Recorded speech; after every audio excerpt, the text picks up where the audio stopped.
Hello, everybody. I hope it's possible to hear me and to see me, and we can start our first scientific seminar entitled The Landscape of Cybercrime. So, ladies and gentlemen, before we move to the individual presentations scheduled for today's seminar, let me first introduce the entire team and in general the goals we want to achieve while conducting the research. My name is Agnieszka Gryszczyńska and I am a professor at the Faculty of Law and Administration on Cardinal Stefan Wyszyński University in Warsaw. Moreover, I am a prosecutor in the National Prosecutor's Office in Poland.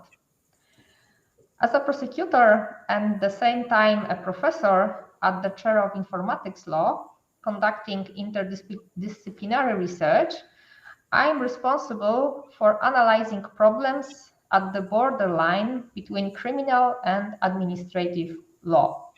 The main objectives of my research is to identify regulations that hinder the prosecution of cybercrime cases. So I would like to verify the hypothesis of necessary changes in administrative law regulations by analyzing the problems of following the money and the new challenges for law enforcement agencies related to the development of disruptive technologies. Let me also introduce my colleague Piotr Burczaniuk. Piotr Burczaniuk has been working at the Department of Theory and Philosophy of Law at the Faculty of Law and Administration of Cardinal Stefan Wyszyński University in Warsaw. His scientific activities focuses in particular on the theory of law, including mainly its creation, with particular emphasis of the creation of norms in the area of economics law at the law of new technologies. Professionally, he is also attorney at law and lawyer legislator, providing legal services in the public sector.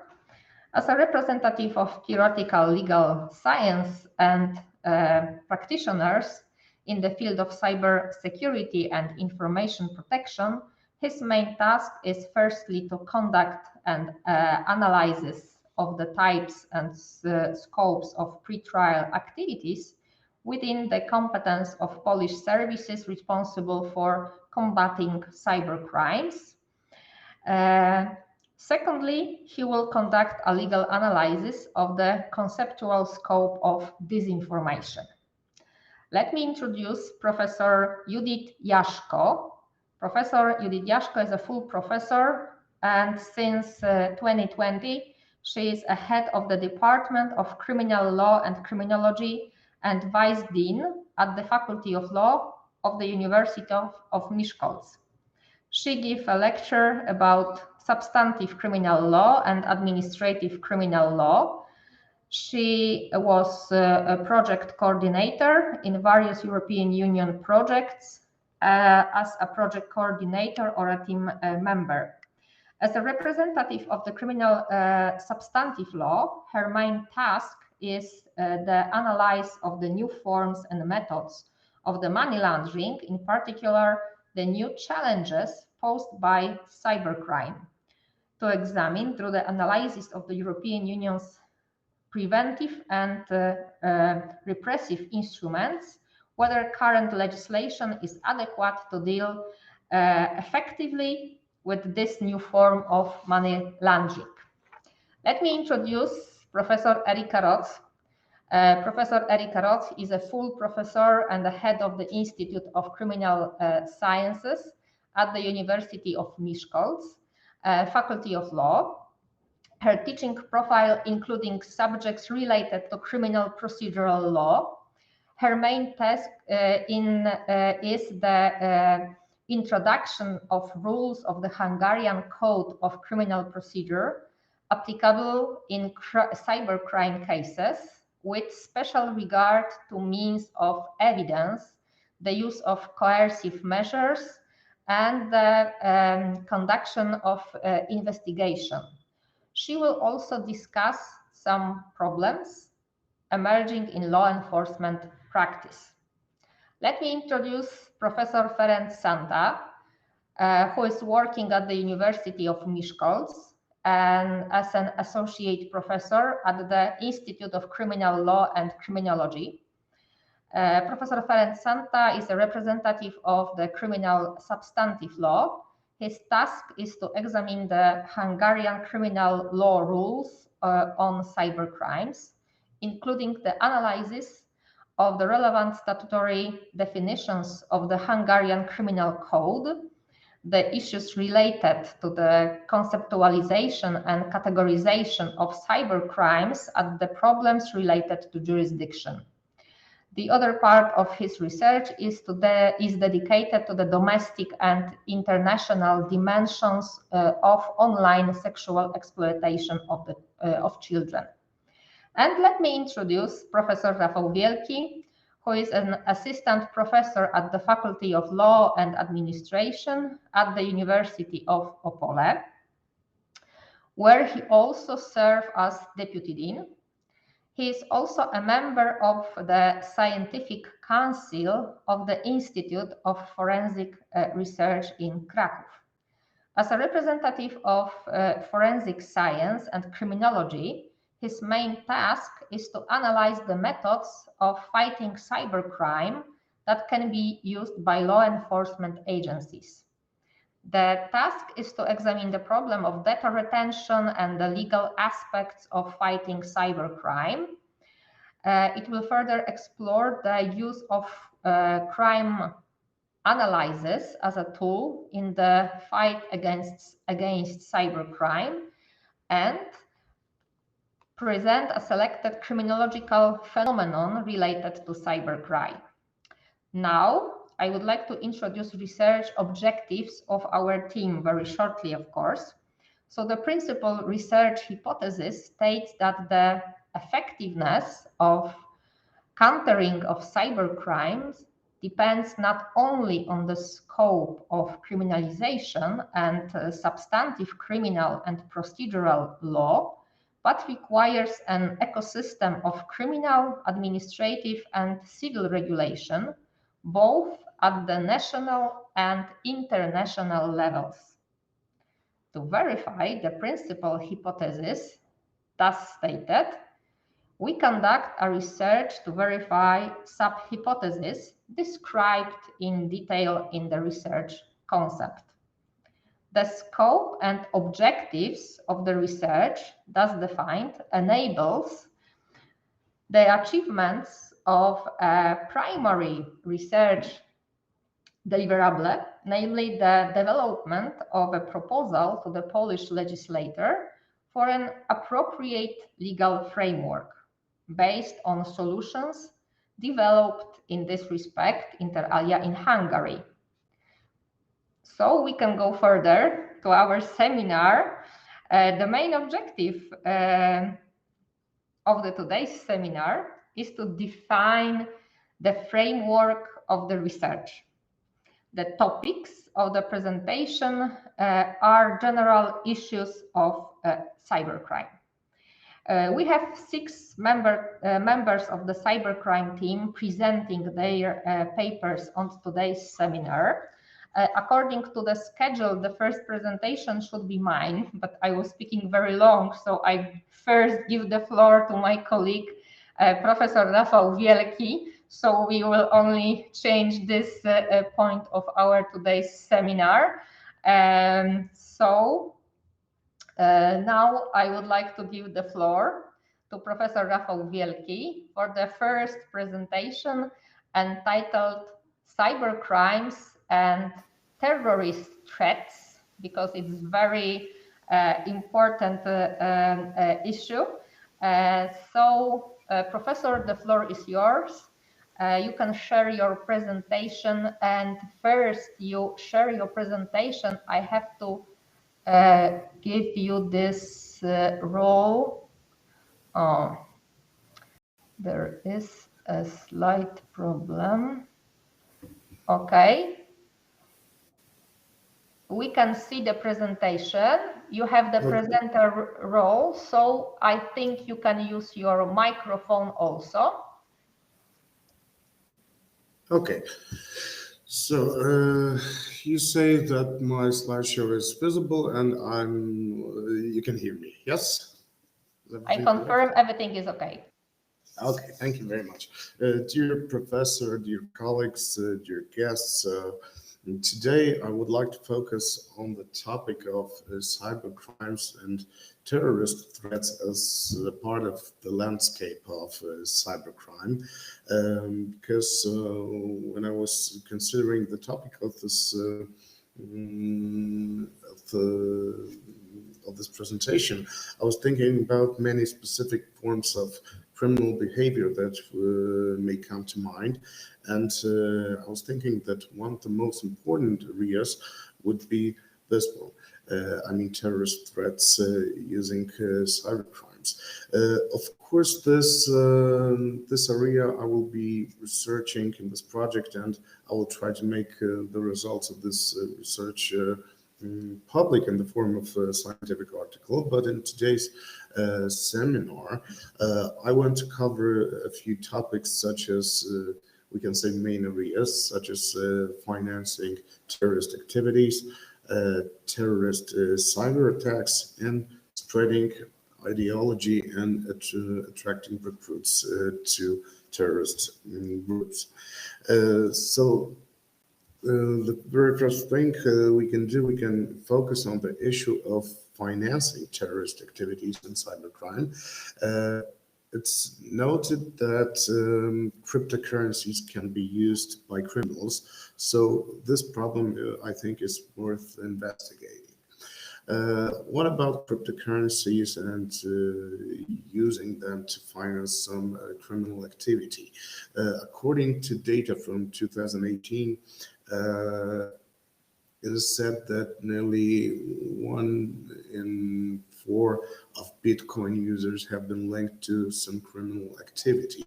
Nearly half of Bitcoin transactions were linked to criminal activity. And it was said that some, about 24 million participants have been uncovered with total proceeds from illegal activity reaching about $72 billion each year.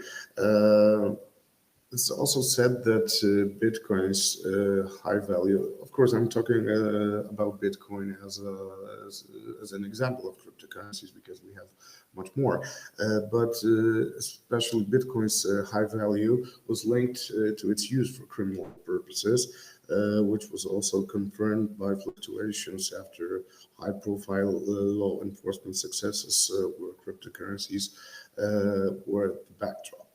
And at this point, it's certainly worth mentioning that with those cryptocurrencies, somehow darknet was connected, which is a smaller part of the deep web functioning in the form of intentionally hidden unstructured data. But it's very often used for criminal activities, although it's sometimes even used for military purposes.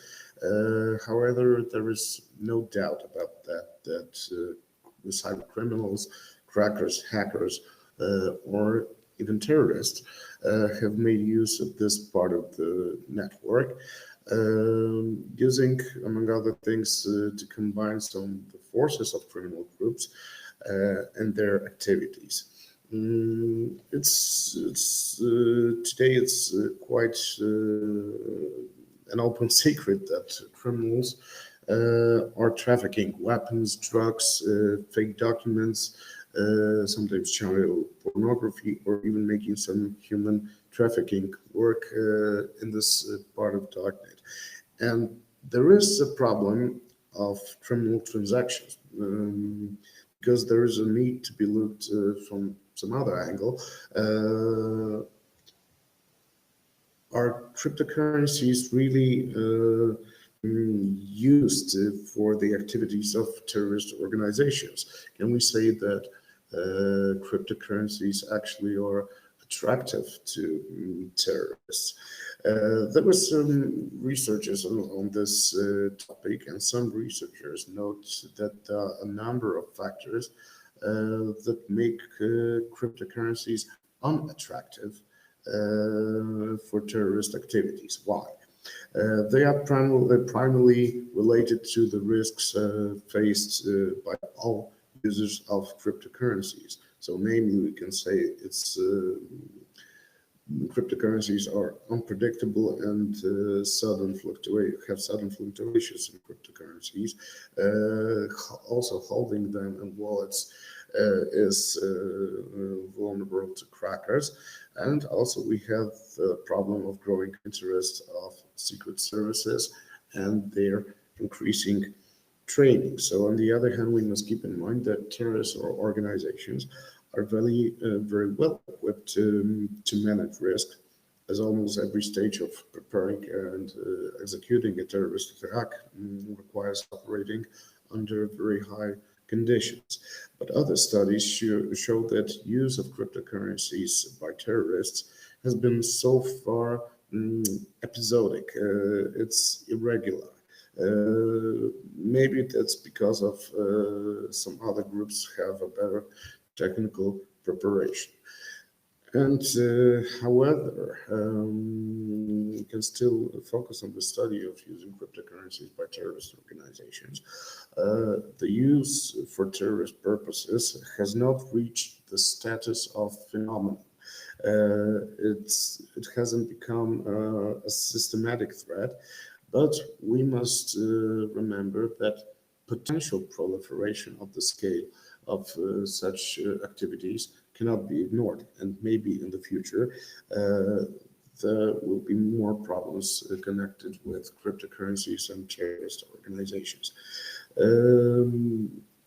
Referring to the research presented, some reports show the traces of using cryptocurrencies by people affiliated with so-called Islamic State as an example of terrorist group, but it's more some kind of anecdote than real evidence. But there was an interesting study prepared for one of the units reporting to the European Parliament, which showed that some analysts recognized the problem of using cryptocurrencies to handle the finances of neo-Nazi extremist groups and movements. In order to monitor such phenomena, there was a bot made it and located on Twitter that can be used to automatically makes public to all interested parties information about every transaction made on wallets belonging to extremists. That's because all transactions blockchain connected with Bitcoin are publicly available. So this is an example how some tools are used to fight any condemns to use this money in cryptocurrencies. However, it's not the biggest problem. We have a big problem, I think. This is cyber activity, which is called also as cyber terrorism, because terrorists increasingly are using the internet as a means of communication, both with each other and the rest of the world. By now, nearly everyone has seen at least some images from propaganda videos published on terrorist sites or rebroadcast on the world's news networks. It is said that some governments have intensified surveillance of such websites, but their prosecutions of site operators is hampered by concerns over some civil liberties, the internet's inherent anonymity, and other factors. But cyber terrorism, what it is, if we can say it simply, it's a generic term for various activities in cyberspace that involves a number of different organizations, groups, and individuals. It's of course illegal and mostly socially or politically determined.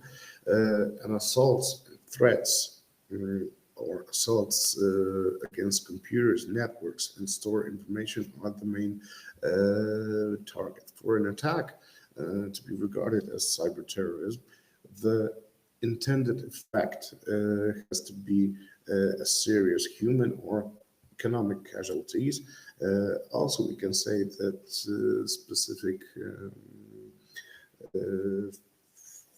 this specific form of cyber terrorism is also a factor of intense fear, anxiety, terror among the citizens. Whether or not a cyber attack against vital information infrastructure is viewed as an act of terrorism, it depends on this intent. We can say that in academic discussions on cyber terrorism, we have two different views. One of the views that we can say about the threats that are real, considerable, since vulnerabilities multiply when a number of different systems are increasingly integrated, controlled, and run via computers. This is primarily the view of governments or security firms. But also we have the second one, when we say that there is no threat at all, or only a limited one, but there are not only a few known cases of cyber terrorism. This view is primarily represented by scientists and analysts at universities and research institutes. However, it's claimed that the concern is exaggerated. Security systems generally work well thanks to the efforts made before to the turn of the millennium, but additionally it's the interest of security firms to add this unease, since there is money to make from the software. So additionally, another argument is that the cost of cyber terrorism is greater than traditional terrorism. So cyber terrorism is not economically rational. It's cheaper to hang rucksacks with explosives on a couple of suicide bombers. This is one of the views. We should also think about the reasons of using this internet environment by terrorist organizations. We can say that this is easy access. One of the reasons is easy accessibility, and when anyone can have an internet access from anywhere, either on some landline or on the radio or satellite connection. So this way, for instance, can get access to the internet from even the desert. We can say the rules are minimal. There is no censorship in the internet, so there's perceptible from David's going on nowadays about how the internet should be regulated to prevent spread of some objectionable websites. Also, we can say that the target audience is potentially huge. Access to given content is unrestricted. The number of those getting access is affected only by the capacity of the server. So also it's connected to the anonymity of communication due to the problem of detectability of it's known who is communicated with whom at the given time. We can say also that information flow is very fast. As soon as the website is prepared, it's put on the internet, and from that moment, it's accessible to anyone. Its formation is also very cheap because it doesn't require big costs.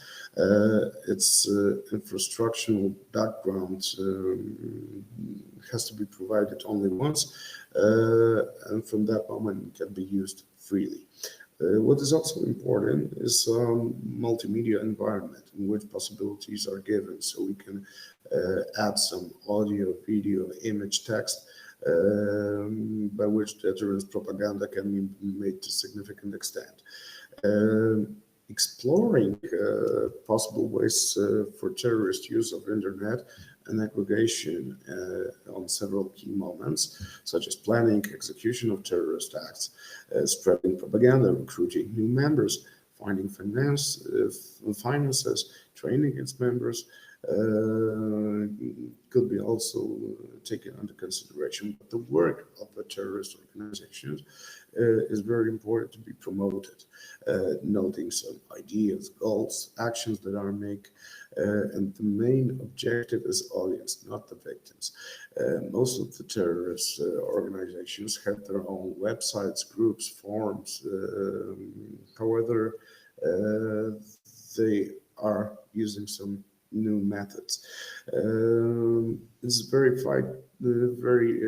difficult to find any evidences of this internet activity of terrorist organizations, but we can say that many of those organizations in this operation use common computer systems and the internet to plan their activities. For example, there was a situation when, for planning and execution of certain terrorist acts, terrorist group called Hamas that worked in the Middle East used chat rooms to plan operations, and operatives exchanged emails to coordinate actions across the Gaza border, the West Bank, and Lebanon. Instructions in the forms of maps, photographs, directions, technical details about how to use explosives were very often added to some messages, and also hide it inside some graphic files. Additionally, when we're talking about cyber attacks, we can say that the use of internet for committing cyber attacks is generally refers to the deliberate exploitation of computer networks as a means to launch an attack.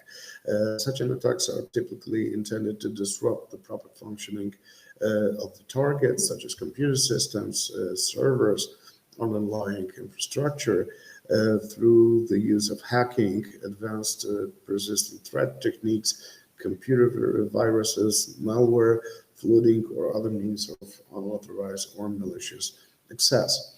Cyber attacks may be the characteristics of active terrorism, including the fundamental desire to instill fear in some political or social objects. But we can also say something about propaganda and misinformation spread, because terrorist organizations started to use social media because it lowers the barriers of access to terrorist propaganda and misinformation. Social media platforms provide individuals with ways to easily reach terrorist propaganda and terrorist users. Unlike the terrorist websites, which are typically require individuals to intentionally locate the specific site, social media of terrorist groups is found accidentally very often. For example, an individual may click on some link posted by a friend and unintentionally land on some, for example, jihadist forum. Furthermore, smartphones that we use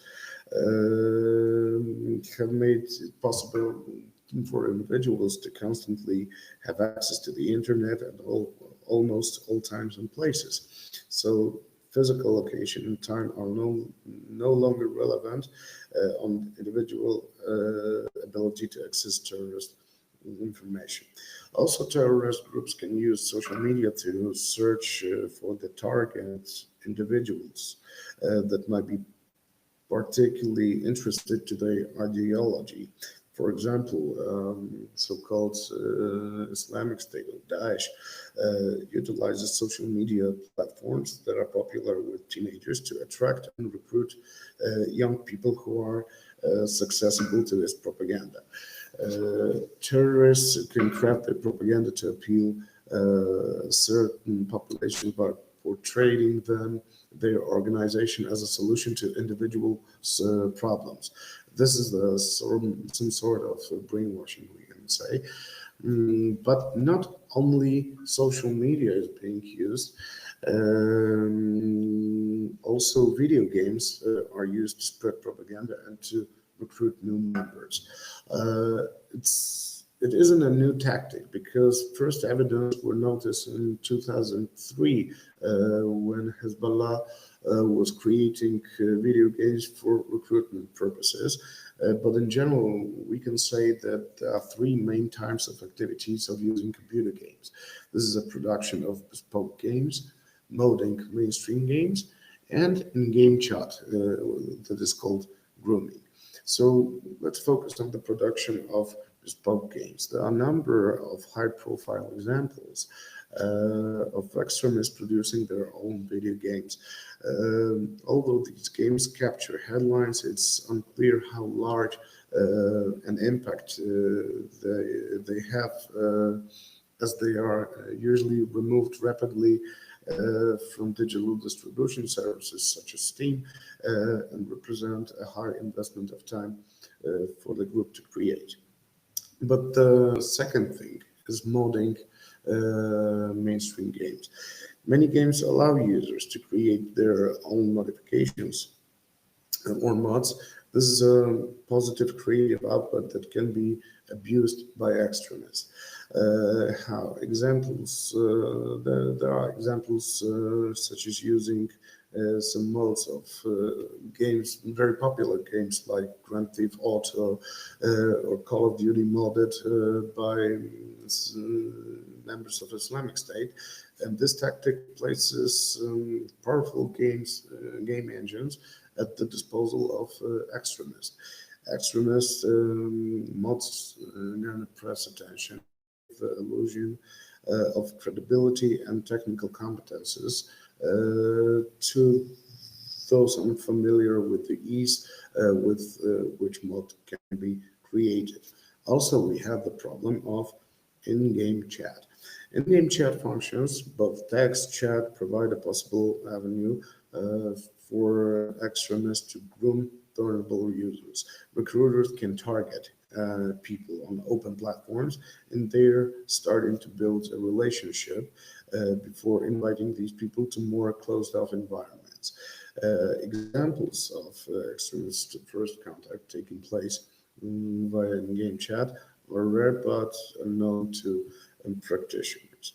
So to conclude, I wanted to use the example of terrorism to show how cybercrime can develop and how many faces it can have. Similar behavioral models can be used by other individuals or criminal groups who may treat cyberspace as a tool for achieving criminal goals.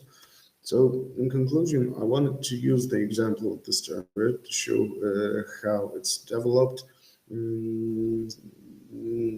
I will certainly develop this particular research problem as a different research paper, but in the context of the dangers of cybercrime, it's worth highlighting those several problems that shows us that cybercrime is multi-faced and very complex in nature. Thank you very much for your attention. If you have any questions, I will be more than happy to answer them.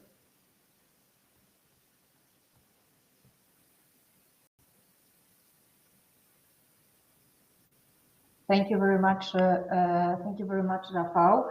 I wish to invite you to ask questions by using the chat section on the platform.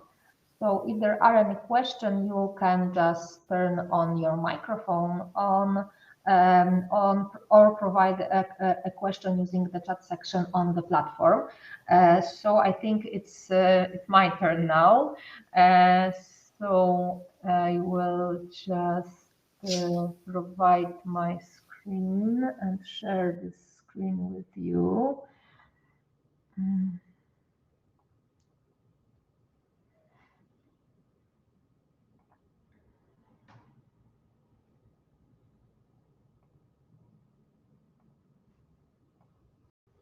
Okay, now you should see my screen. Do you see my screen in a proper way? Okay, so thank you very much.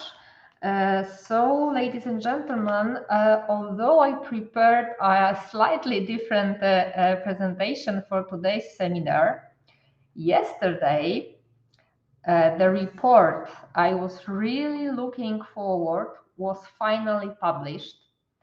Annual report on the activities of Computer Emergency Response Team Poland, the security landscape of the Polish internet. So it's totally new and totally fresh and shows what has happened in 2022. The CERT Polska team, that is Computer Emergency Response Team, operates within the structures of Research and Academic Computer Network in Poland, a national research institute which conducts scientific studies, operates the national PL domain registry, and provides an advanced IT services. CERT Polska is the first Polish computer emergency response team, active since 1996 in the response team community. It has become a recognized and experienced entity in the field of computer security. So, of course, my presentation will not be limited to a summary of this report. This report is quite long, it's more than 140 pages. But I will also refer to other relevant reports and categories of cybercrime cases conducted by the Polish Prosecutor's Office. So according to this report, well-known techniques, new circumstances, increased awareness of cyber threats. These are the buzzwords to summarize what has happened in Poland in cyberspace in 2022. So in Poland, we have continued to see mass campaign phishing, but also phone number spoofing, so-called caller ID spoofing, or cases of identity theft.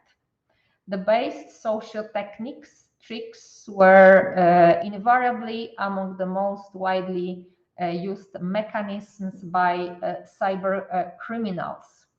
So to sum up very briefly the statistics only, in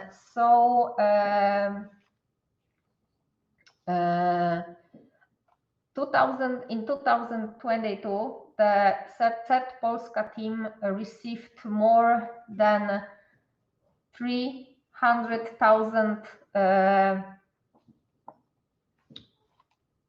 information about incidents. That makes more about 39 handled incidents, 39,000 handled incidents, and more than 25,000 incidents were classified as phishing. So as you can see, phishing is the biggest threat we can observe in Polish networks. The CERT Polska team observed more than 34% increase in registered incidents of cybersecurity compared to the previous year. So the number of incidents is growing, but the number of all reports increased by nearly 178%.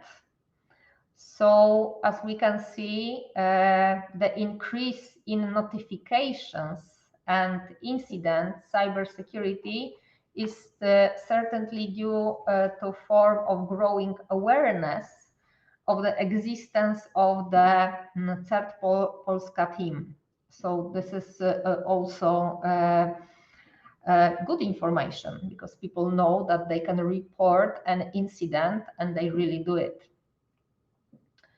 As I said, the most frequent reported type of incidents recorded in 2022 were incidents related to computer fraud, particularly phishing. So as I said, Third Polska registered more than 25,000 incidents classified as phishing, which accounts for 64% of all incidents handled in 2022. So more than a half of everything is phishing. The number of reports, as many as 81,000 reports, are associated with incidents of phishing. The most popular type of phishing was the exploitation of the image of the company Impost. So it's a courier company. On the podium was also the social media service Facebook and Vinted. So those are the most used images and impersonated companies.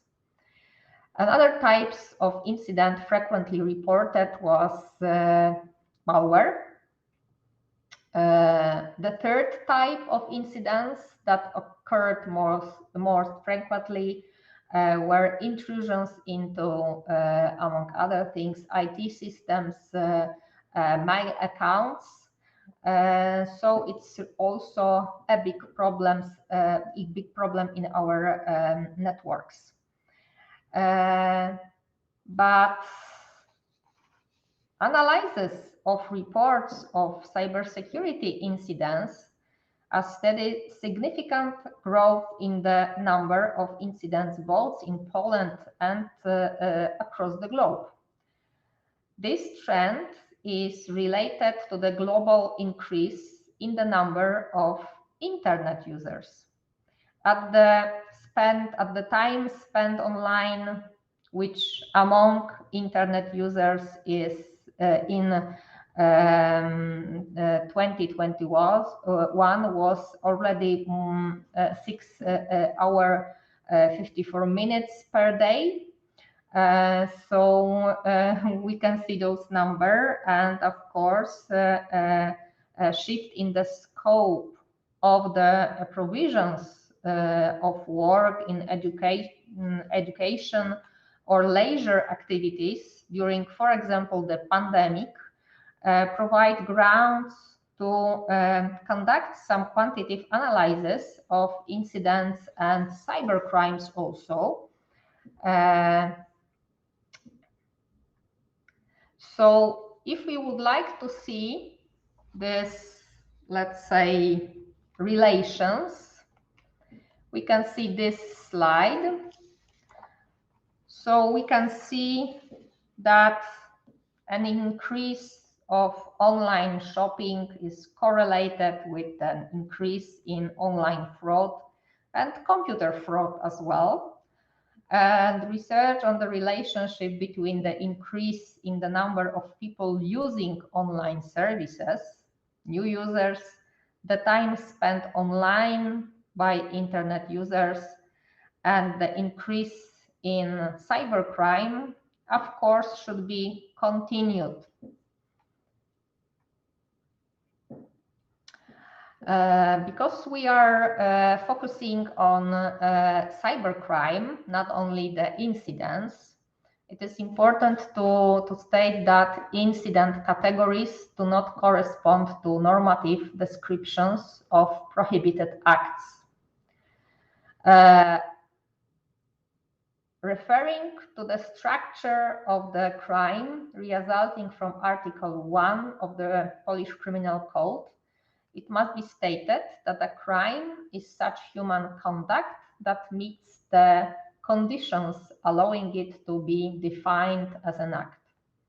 The act is unlawful act because it violates sanctioned norm in the absence of circumstances justifying the violation due to a conflict of goods protected by law. Since the violation of the sanctioned norm has threatened by the criminal sanction, it is therefore a punishable act. In its individual assessment, it is socially harmful to a degree higher than negligible, thus it is a culpable act. Fault may be attributed to the perpetrator of this punishable and culpable act, hence it's a wrongful act. Quantitative studies of cybercrime is by no means not an easy task due to the lack of definition of cybercrime and a catalog of acts considered to be cybercrimes. So I think we have the same problem in Poland as in Hungary. This is also a global problem. The approach to definition of cybercrime.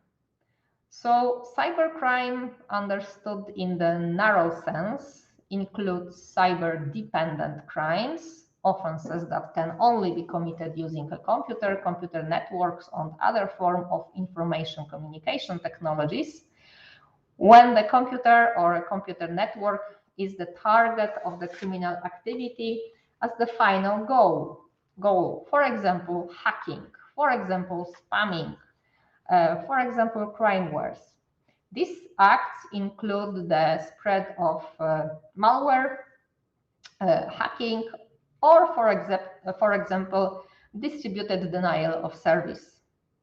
But the horizontal use of high tech is when the computer is also utilized as a tool in order to facilitate criminals' goals.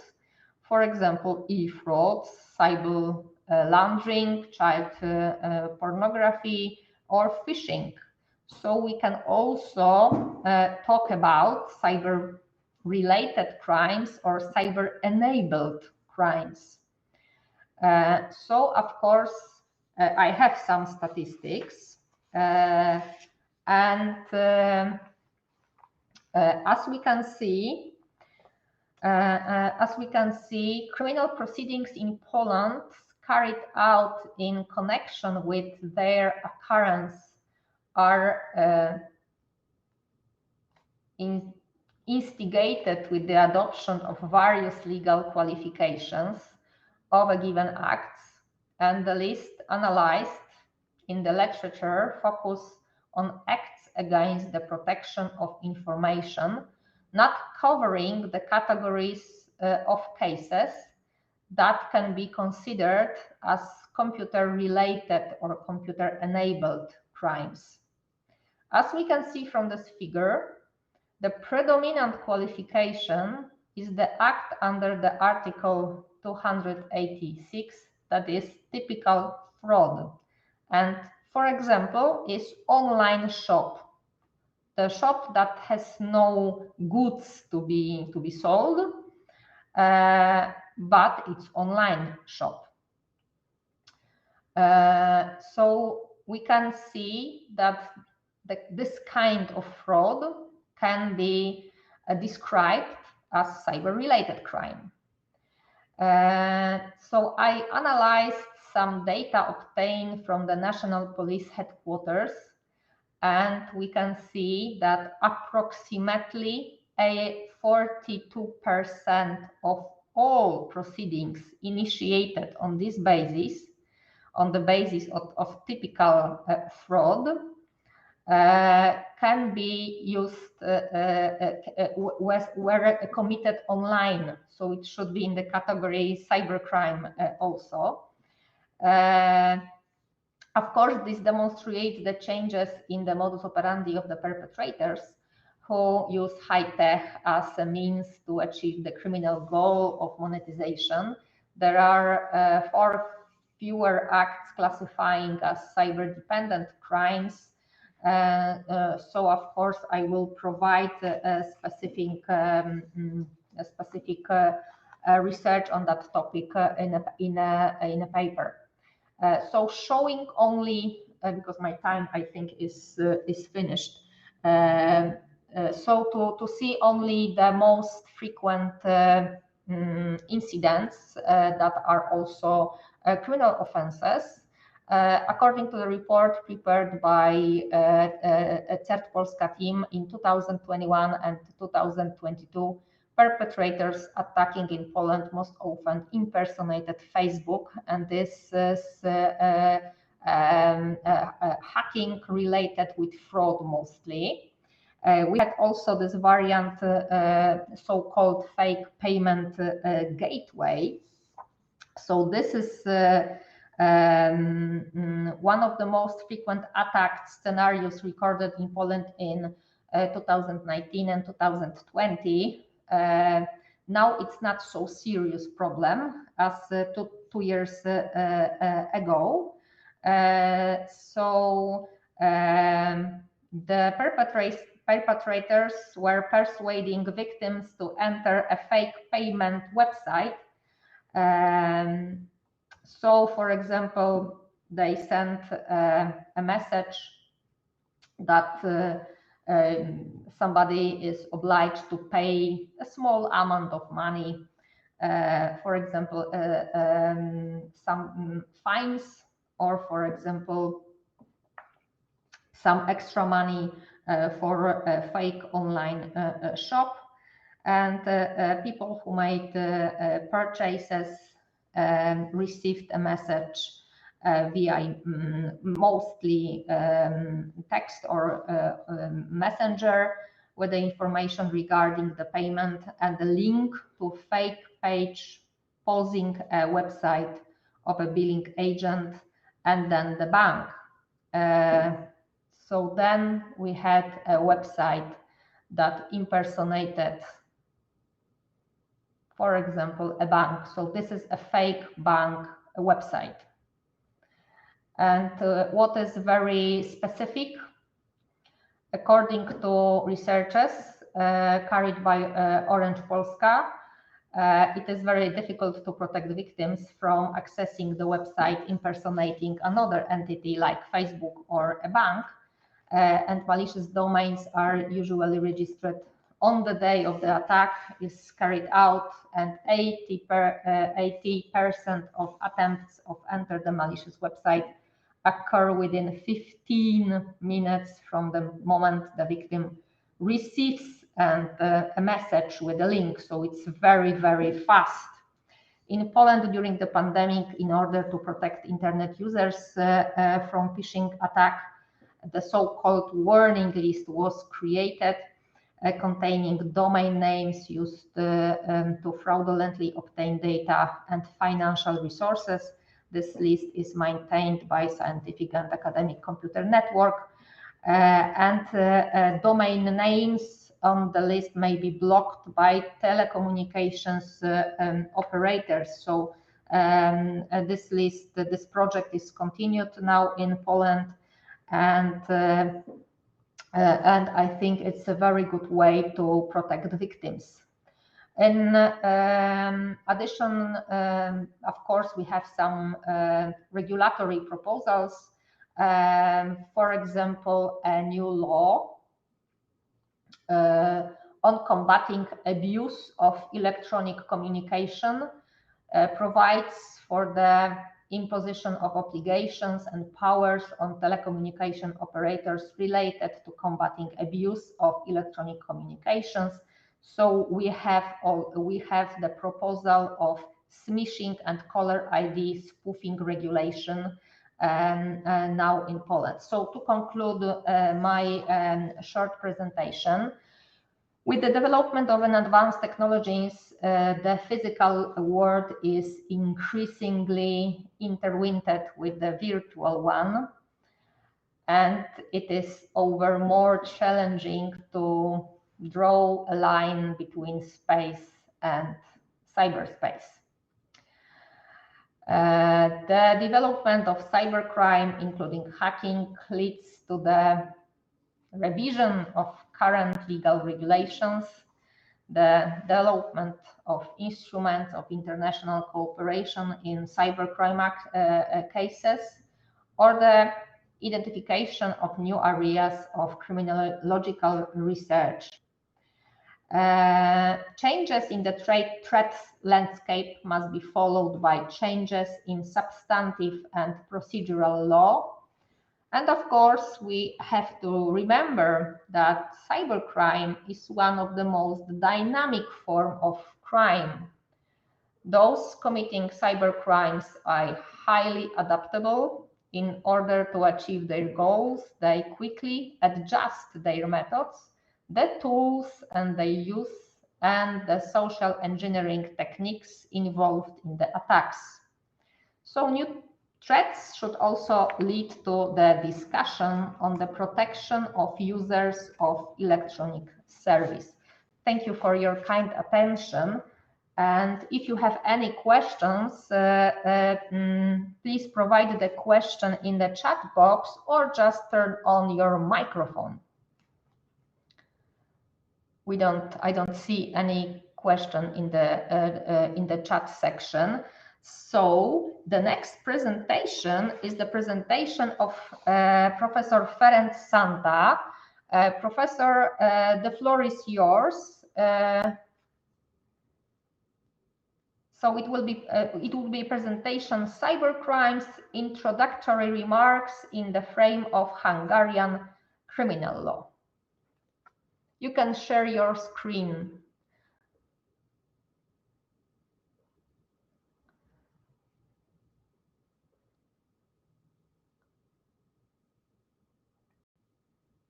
I stopped sharing my screen. You should have a red two screens on the panel to be clicked, and then you can share your screen. We don't hear you. I think there is a problem with your microphone.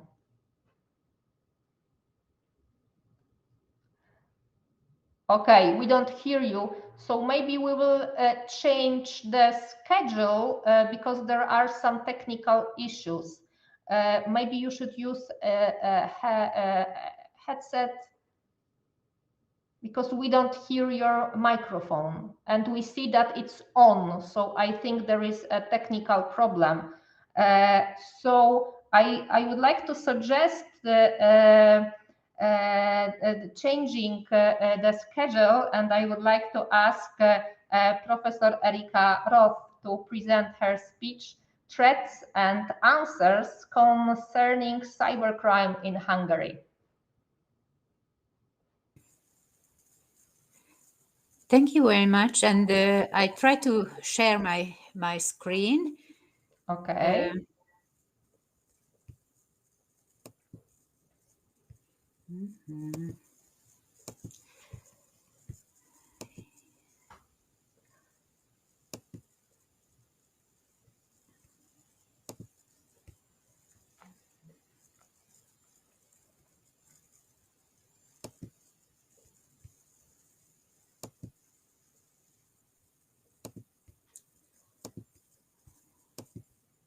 Sorry.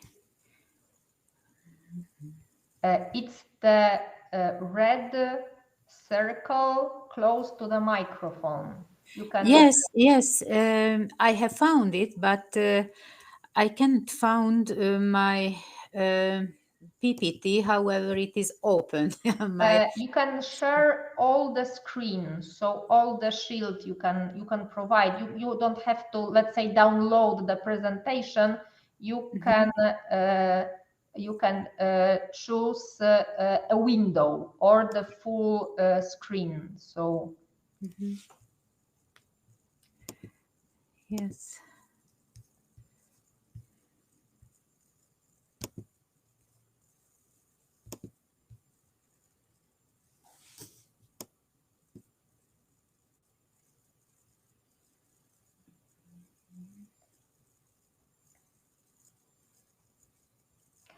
Can I maybe share my screen to show you, because I don't know if Click Meeting is also in English version. So maybe I will show now how to share the screen very fast. So I don't know if I managed. So this one. Now I'm sharing my screen. Okay. No, I will. I think it would be quite difficult. So if you click this in this part, you should have the possibility to share your screen. And then in the upper part of the screen, you can choose whether you share the presentation, the window, or the whole screen. So you can choose what would you like to show? Yes, but maybe I am not in the group of presenter. You don't have to be in the group of presenter, because Professor Rafał Wielki was not in the group of presenter. Oh. So, but I can change it. So now I will change this presenter rule, and I will give you the role of presenter. So now you are a presenter in this meeting. So maybe now the problem would be solved. Okay.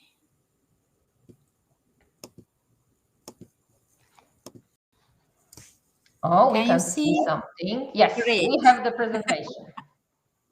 So thank you very much for your help, and I try to speak shortly about my research topic, threats and answers concerning cybercrime in Hungary, and not really threats, but challenges of cybercrime. When we speak about challenges of cybercrime or threats, we can mention not only law enforcement authorities, but governments, state authorities, average people who use internet, receive emails, have smart tools, and we can continue the list.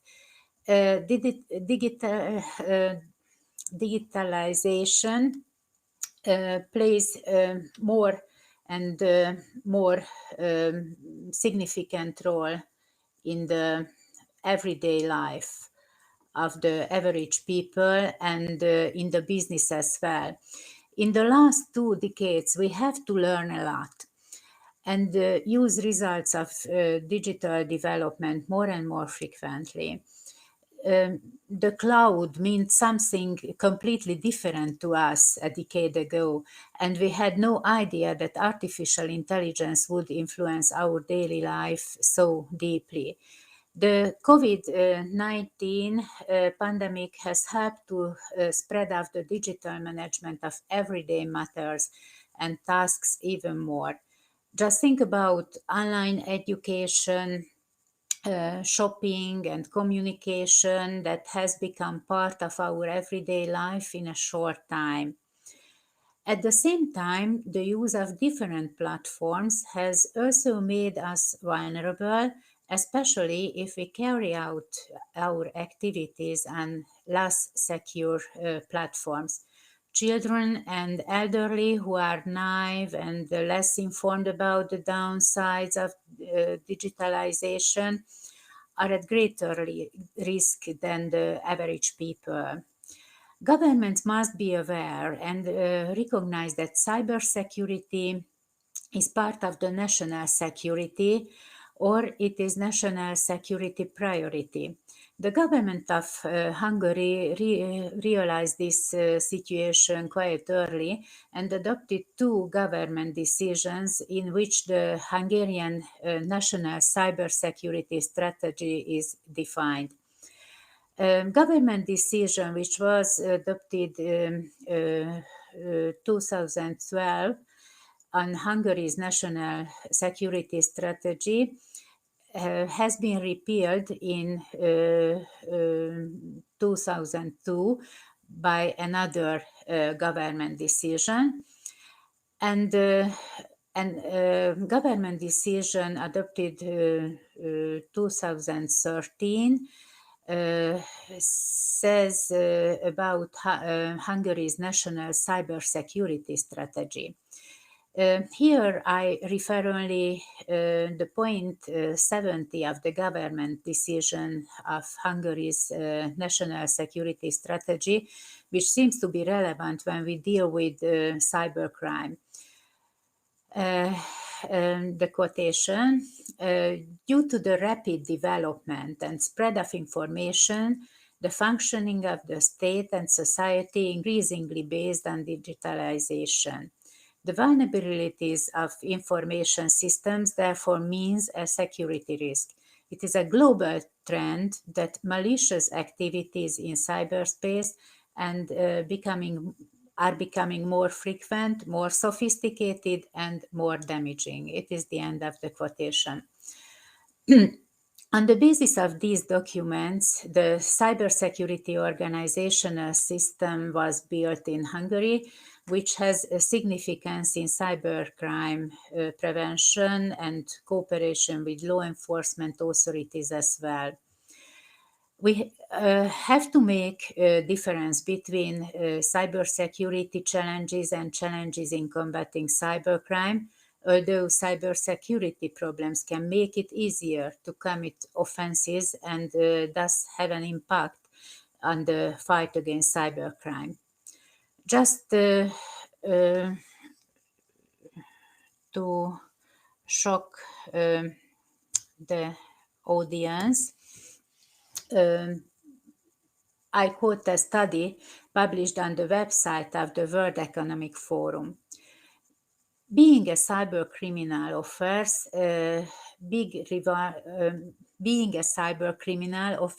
reward and few risks, since until recently the likelihood of detection of and prosecution of a cyber criminal was estimated to be as low as 0.05% in the US. This percentage is even lower in many other countries. And it is not an old study, it was published in 2021. As far as the cybercrime is concerned, it is even more true than the average that the criminals are one step, if not more, ahead of the law enforcement officers. The cybercrime strategy of the European Union in 2013 underlined that the evaluation of cybercrime techniques has accelerated rapidly. Law enforcement agencies can't combat cybercrime with outdated operational tools. But I think that not only operational tool, but IT knowledge needs a continuous development and improvement. This is why the continuous training of members of the investigating authorities, the employment of the appropriately qualified personnel, and the establishment of special units within the investigating authorities are of paramount importance. There are no specialized prosecution service or court in the Hungarian system for cybercrime. With a few exceptions, district courts may proceed in cybercrime cases. So regional courts shall have subject matter jurisdiction as courts of first instance, for example, criminal offenses against national data sets, information system fraud causing particularly significant damage. The district court located at the seat of regional court or within the area of Budapest capital, regional court, the Central District Court of Pest shall have proceed with territorial jurisdiction. It is a so-called exclusive jurisdiction, exclusive territorial jurisdiction, which they have over the entire county or Budapest, respectively regarding the criminal offenses as information system fraud and criminal offenses against information system. Some years ago, in 2016, the National Prosecutorial Network dealing with cybercrime was established. On the one hand, the network means a knowledge base that continuously updates knowledge about crimes committed in cyberspace, and on the other hand, it concentrates the legal and IT knowledge of the prosecutor's office as much as possible. In the work of the network, the activities of the prosecutors are assisted by IT specialists, which can improve the efficiency of the law enforcement. A short time later, the Hungarian court organization established a similar network, court network dealing with computer crime, in order to provide help and knowledge support to judges, among others, by training, seminars, and conferences. In relation to cyber crimes, there are shared responsibilities between the police and the National Tax and Customs Authority. Since the Hungarian police has general jurisdiction for any kind of investigation, the central, county, and local police departments are also take part in the fight against cybercrime. In general, the local and county police forces carry out the investigations in simple cases, while in more important or international cases, possibly even involving organized crime, the specialized unit of the riot police's National Bureau of Investigation carry out the criminal proceedings.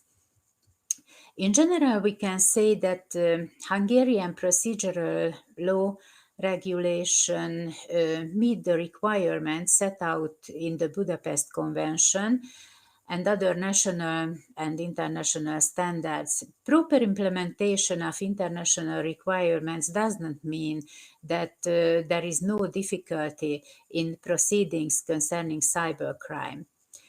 In 2019, the Europol and the Eurojust published a joint report, not concerning only Hungary, but the whole Europe. And this report, the objective of this report was to identify and categorize the common challenges in combating cybercrime from both a law enforcement and a judicial perspective. Eurojust and Europol's European Cybercrime Center have identified the challenges based on and informed by operational and practical experience, joint deliberations, and expert input. The identified 5 main areas was loss of data, loss of location, challenges associated with national legal frameworks, obstacles to international cooperation, and challenges of public-private partnership. These areas define more or less the framework of my research in this project. What are the special difficulties in evidence process? Usually, there are no eyewitnesses of the crimes committed using information systems, and the system does not keep any direct information which is enough on its own to pinpoint the identity of the perpetrator. when the system is being used by several persons, the identification of the perpetrator is very difficult, and finding enough evidence that proves his or her guilt against a testimony where he or she denies the commission of the crime is also very difficult. If traces of the committed crime are stored on the system of a service provider outside the country, the information can be obtained only by sending a rogatory letter, which can prolong the procedure. And furthermore, sometimes the request is not even answered. When the perpetrators use methods to hide the originating IP address, difficulties arise in the identifying the place where the crime was committed. The equipment which was used and the person who committed the crime also very difficult to prove. Some of the main obstacles to investigations into cybercrime are the following. I make a list, but it is not an exhaustive list. The internet has no borders, as you mentioned, while international law enforcement and judicial cooperation is slow and time-consuming. Most of the required information is held by the private sector, and the legal and technical difficulties regarding data and evidence collection makes life easier for perpetrators. Non-comparative service providers, for example, the Google, and some server holders do not register their clients or traffic data, thereby ensuring anonymity for perpetrators. For financial, organizational, and professional reasons, the investigating authorities find it more difficult to keep up with technology advances than the perpetrators. It was, I mentioned, that outdated tools is not appropriate in combating cybercrime. The perpetrators use encryption and self-governing methods or services. Concerning cloud storage, the legal authority cannot be accurately defined, mostly because of the different territorial authorities. Differences between national regulations, lack of uniformity, different terminology means further difficulties. However, there are international standards concerning the most issues of fight against cybercrime. Sometimes these are not or not properly implemented. As I mentioned earlier, a requirement of Budapest Convention are met in Hungarian criminal procedural law. In the Code of Criminal Procedure, we can find, among others, special regulation regarding coercive measures, such order to preserve electronic data, special rules of seizure, rendering electronic data temporarily inaccessible, special rules of evidence, for example, electronic data as independent means of evidence, possibility of involving IT expert, contribution of consultant to detect, search for, acquire, collect, or record the means of evidence. In this research project, I will concentrate challenges from the following point of view of the investigation, and I will discuss some aspects of the protection of fundamental rights during the investigation. From these aspects, the most important problems are the followings. I have to emphasize that this is not an exhaustive list. I am ready to widen the circle during the research if it is necessary. So I would like to examine identification of the location of the crime and identity of the perpetrator, with particular regard to hidden users and anonymous presence. The difficulties of detecting means of evidence, preservation of data necessary for evidence, application of coercive measures in connection with the detection and preservation of the mentioned means of evidence, the use of covert means, which is very important. I will speak about it in money laundering seminar.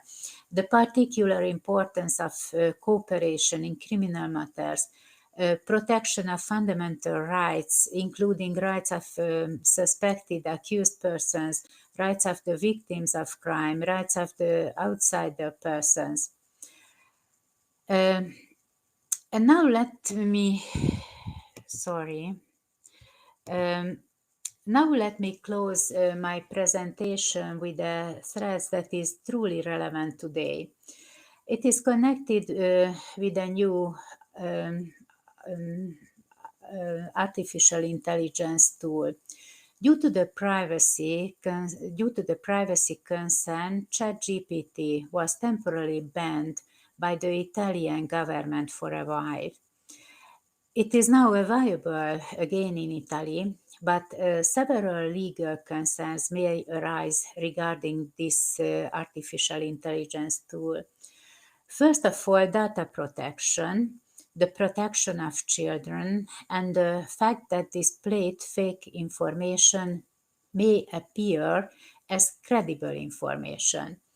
These were mentioned in a TV conversation this morning. It was very accidental that I switched on TV this morning while I drank my coffee, and there was a conversation about ChatGPT, so it was very actual.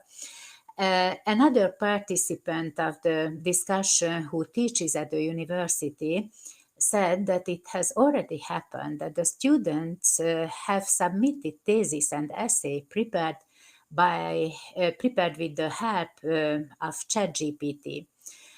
And in the US, perpetrators called a parent on the phone saying that their daughter was with them and demanding money for her release. The voice and information used by ChatGPT was completely reliable and convincing to the parents. This is just one example of how quickly criminals take advantage of new technical developments. I think that we have a lot of tasks in this research group, and it is a very colorful question of research. Thank you for your kind attention.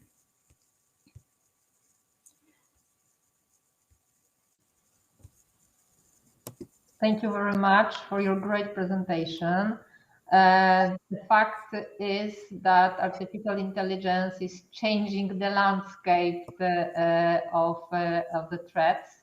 And I will submit that I use GPT chat with a great curiosity. So I think we can, we should, let's say, think over how the emerging new technologies, what is the impact of the emerging technologies on cybercrime.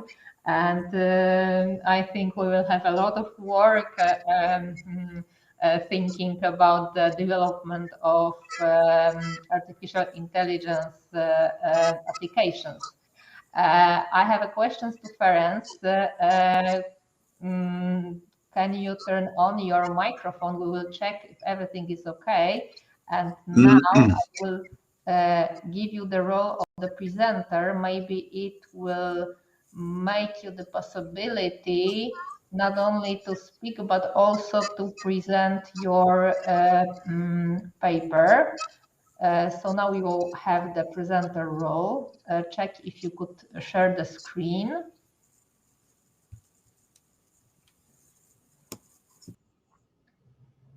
I don't know if you hear my voice. Yes, excellent. Oh, We can hear you. So even if there is no possibility to share the screen, you can present your speech without a presentation. Or you can email your presentation to me. I can share my screen and I can just change the slides. So it is also possible.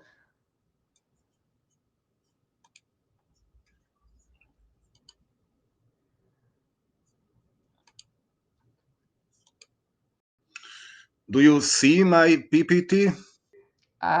Something is going on. Yes, we can see. Yes. Oh, I'm very glad. Sorry about the technical problems. Thank you the possibility, Professor. As you can see, the title and also the topic of my presentation is Cybercrimes Introductory Remarks in the Frame of Hungarian Criminal Law. So my first and really introductory presentation is devoted to outline the legal background of cybercrimes in Hungary. I discuss the topic from the perspective of the substantial criminal law, and I focus on the provisions of the Hungarian Criminal Code. The analysis and presentation of the relevant Hungarian legislation is inevitable because it allows us to answer the question of whether the Hungarian system of cybercrimes can serve as a model or a good practice for other countries such as Poland. First of all, however, I would like to briefly discuss the terminology and typology used in Hungarian criminal law in connection with cybercrimes. The first cybercrime in the current meaning was codified by the Hungarian legislator in 1994. It was the computer fraud. Therefore, the term computer crimes was initially used in the Hungarian legal literature, while other authors preferred the definition of computer-related crimes. In the early 2000s, the phrase information technology crimes became also popular, and after the adoption of the current Hungarian criminal code, two terms became generally accepted.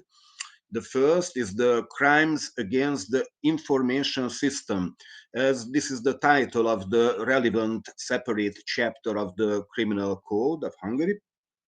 The second is a simple translation of the English word cybercrimes, which in Hungarian sounds like this: kiberbűncselekmények, cybercrimes, kiberbűncselekmények.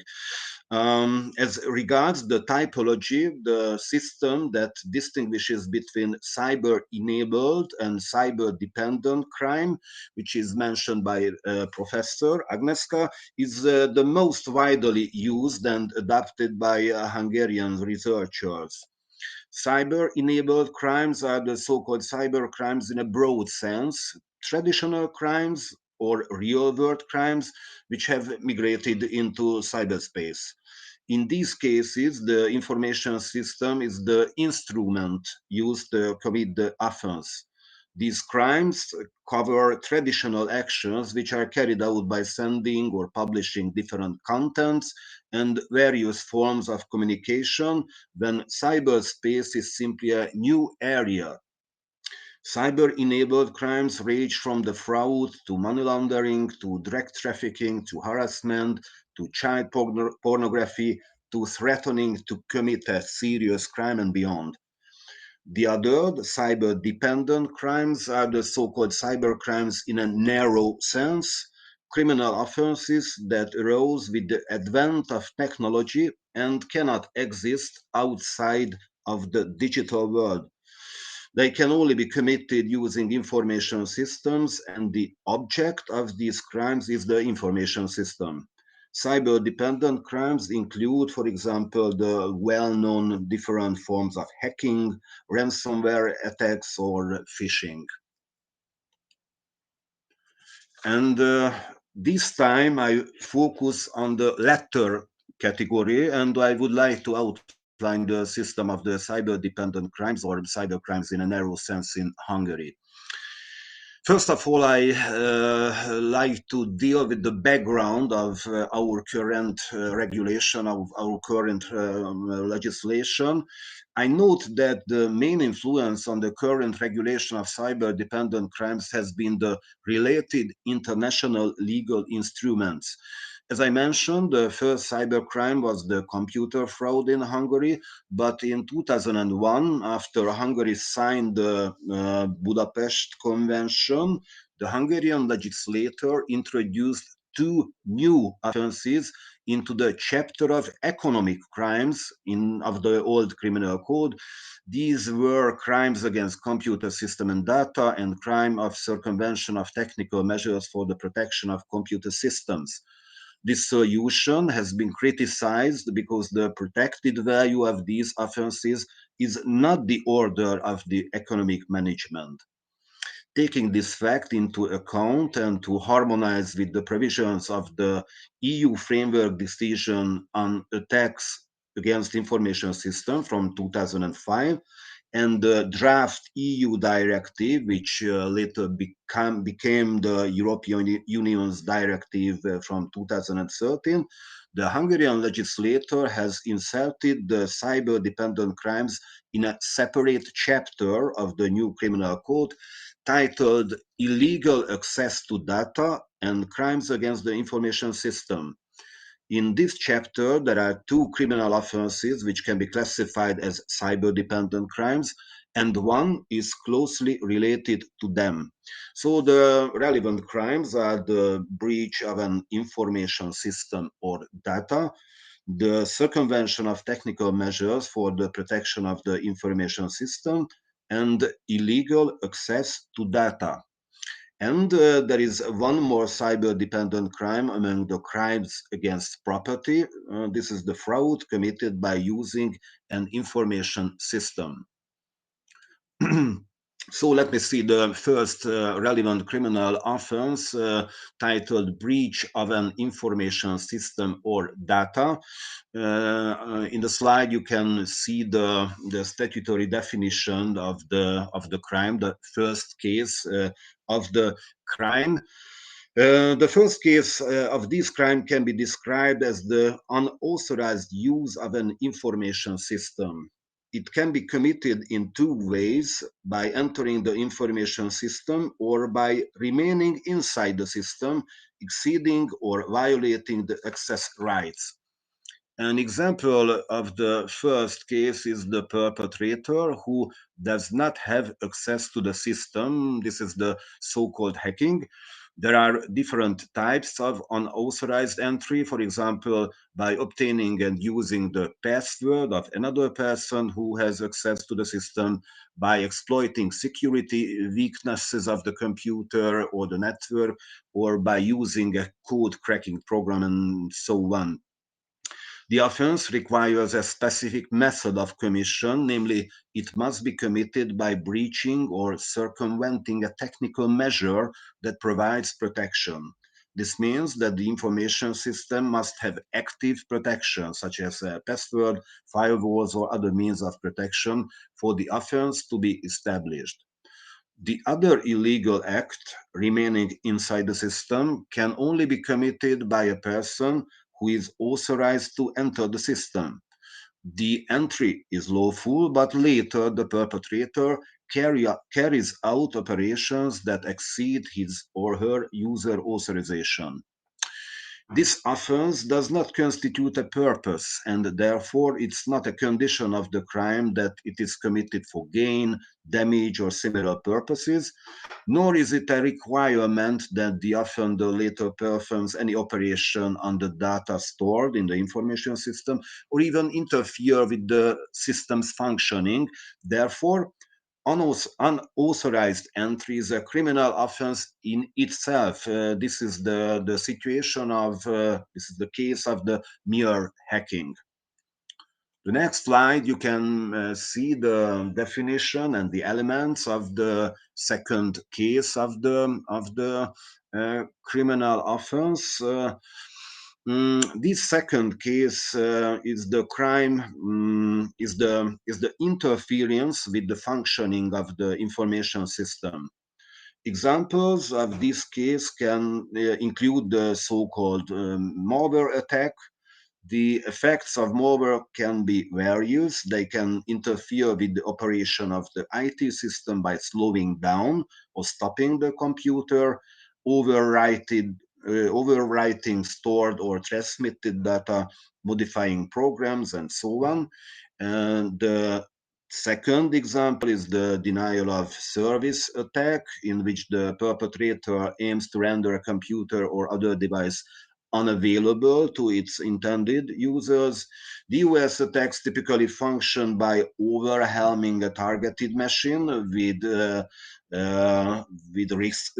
requests until normal traffic is unable to be processed, resulting in denial of service to additional users.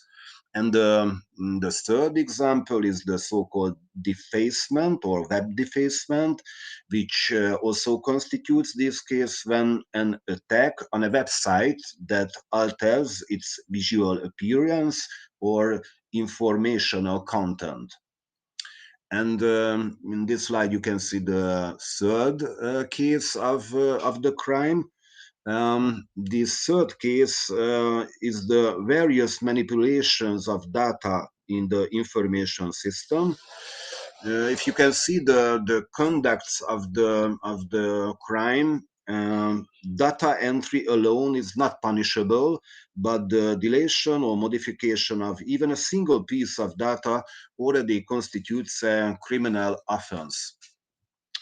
Example of this case can be mentioned, the IT specialist perpetrator in Hungary, who was an employee of a university and who has altered data in the IT system relating to a student who has failed an examination.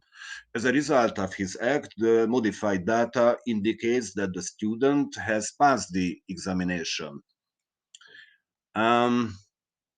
There are aggravated cases of this crime, breach of an information system or data, but I don't have to mention or detail it. So I continue the next relevant criminal offense titled Circumvention of Technical Measures for the Protection of the Information System.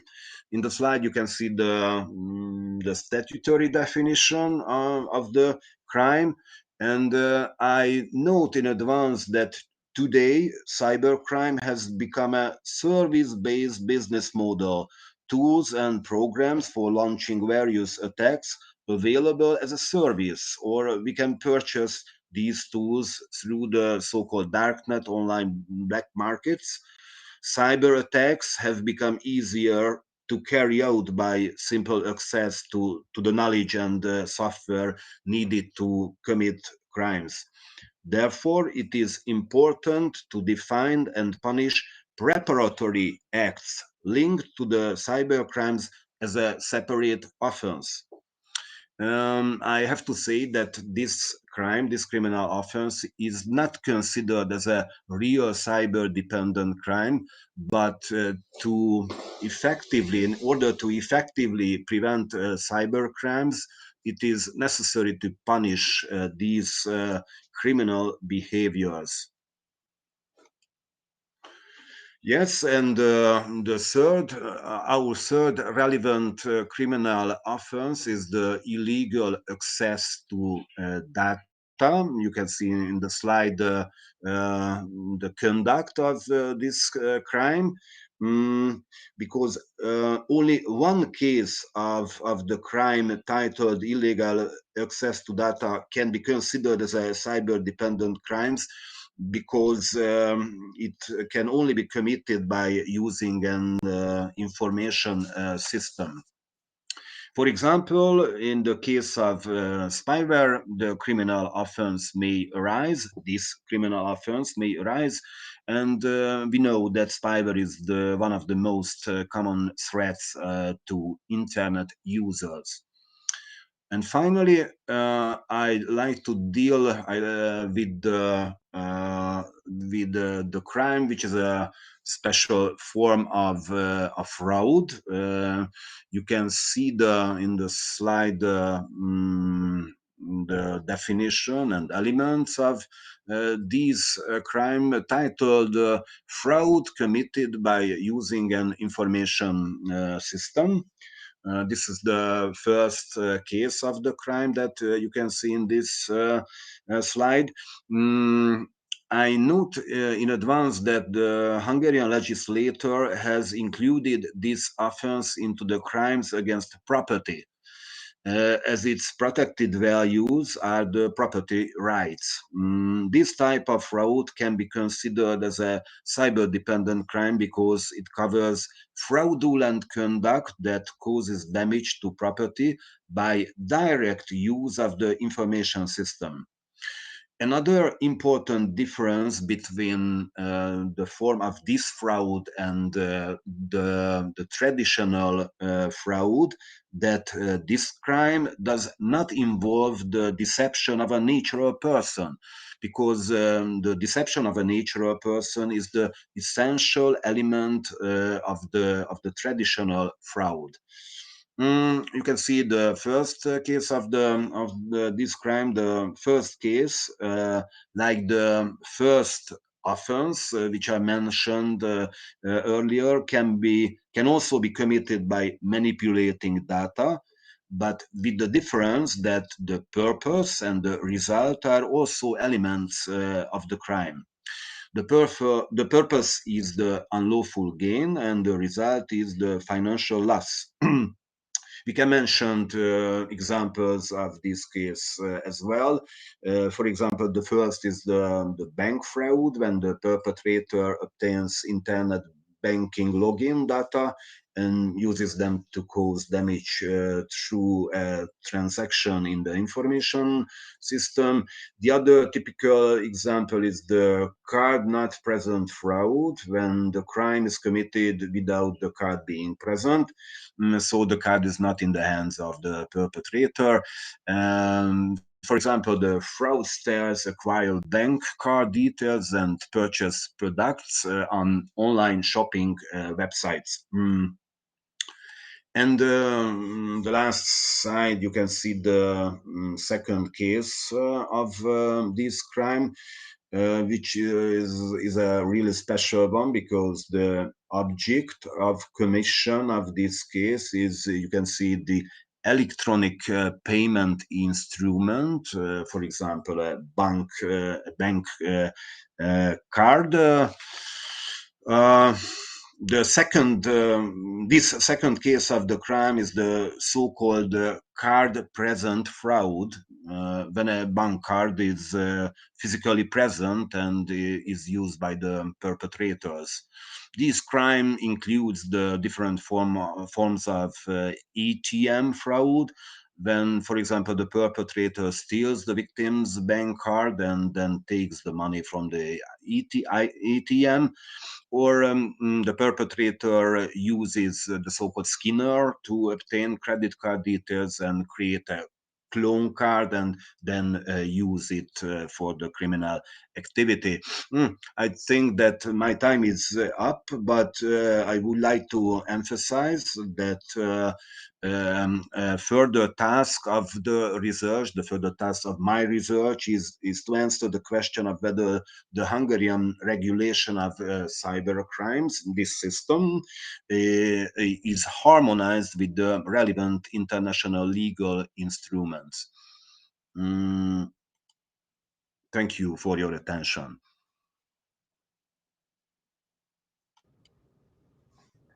Thank you very much, Professor Santa, for presenting your presentation. Are there any questions to Professor Santa? If there are no questions, I'd like to ask Professor Judith Jaszko to present her speech, The Landscape of Money Laundering and Cybercrime. And I just changed the presenter role.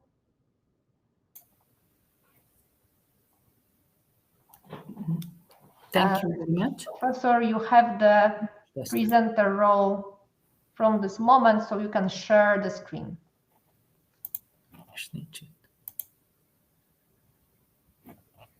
Just a moment. Miért nem látom bent?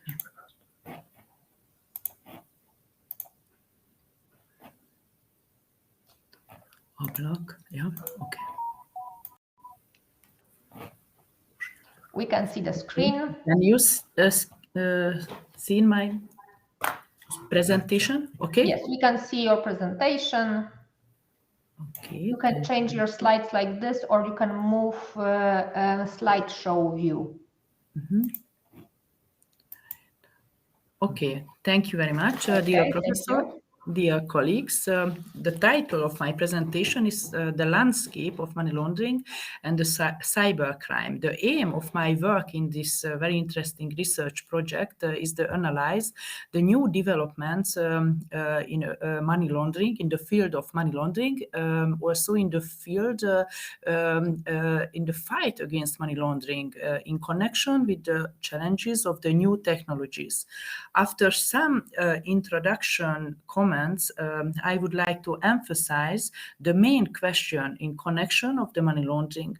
I think it is important to define the crime of money laundering from the perspective of combating it in the cyberspace and define the place of money laundering in the system of cybercrime. However, this task also requires a definition of the cybercrime. In order to clarify these issues, it is important to answer some basic questions. So I would like to deal shortly with the definition phases of money laundering and risk associated with money laundering in the cyberspace. After that, I deal with the new forms of money laundering. Last but not least, I will describe the cyber laundering based on the relevant literature. Finally, I will summarize my thesis about my topic. The use of information technologies has become part of our everyday human life. The technological advancement or development in the 21st century continue to influence on society, but its positive impacts can also be used for negative purposes. The development of the digital technologies had opened the door to new types and methods of criminal activity, also for the money laundering too. That is why cybercrime and also the money laundering is one of the biggest challenges of our time. Firstly, I am looking for an answer to question why the technologies facilitate money laundering. The first point in this connection is that the anonymity in the digital world can easily be used to commit crimes, especially the money laundering. The use of new technology to commit money laundering increases their social danger and creates new ways to commit money laundering. It causes the masking of traces of crime, expands the geography of money laundering, and eliminate the traditional state borders. And after that, about the definition of money laundering from the aspect of the cyberspace. The term money laundering was first used at the beginning of the 20th century. The fight against money laundering was initially closely linked to the fight against organized crime, including drug trafficking. But today, the so-called all-crime approach became significant, which means that all criminal activity could be predicate offense of the money laundering. It means that the crimes in this field of the cybercrime can also be predicate offense of money laundering if they results in financial advantage or assets. The criminal's aim is to prevent the funds from being traced by law enforcement authorities and to make them appear legal. A significant proportion of funds of criminal origin enter the legal economy through financial institutions and other economic actors. According to the literature, there are three phases of money laundering: placement, layering, and integration. Together, these three stages constitute the process of legalizing money in order to conceal the connection between the predicate offense and its benefits. First of all, about the placement stage, because it is very important in this field. Placement refers to the process of moving dirty money into the legal economy through the financial system and away from the illegal source. This stage can allow criminals to deposit the proceeds from the crimes directly into bank accounts. After that, the criminals use the global payment system. In this stage, the benefits of the new technologies, especially the internet, can be used. The second stage, layering. The layering is the second stage of money laundering, which aims is to make the money as hard to detect as possible, further moving it away from the illegal source. It can often be the most complex stage of the laundering process. The offenders prefer to use online banking services and moving around the world. And the third stage is the integration. In this final stage of money laundering, so-called cleaned money or assets is successfully reintroduced into the economy. The asset has been transferred out of legitimate businesses or investments. And about the damage, the cybercrime and money laundering, I will speak a little bit later. First of all, it is important to speak about cyber laundering and cybercrime. The cybercrime can be seen as a product of the 21st century. The first convention of cybercrime was the Budapest Convention.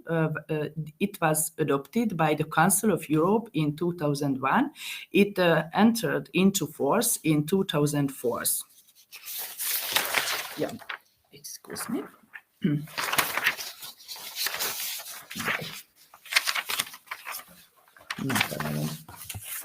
Yeah, excuse me.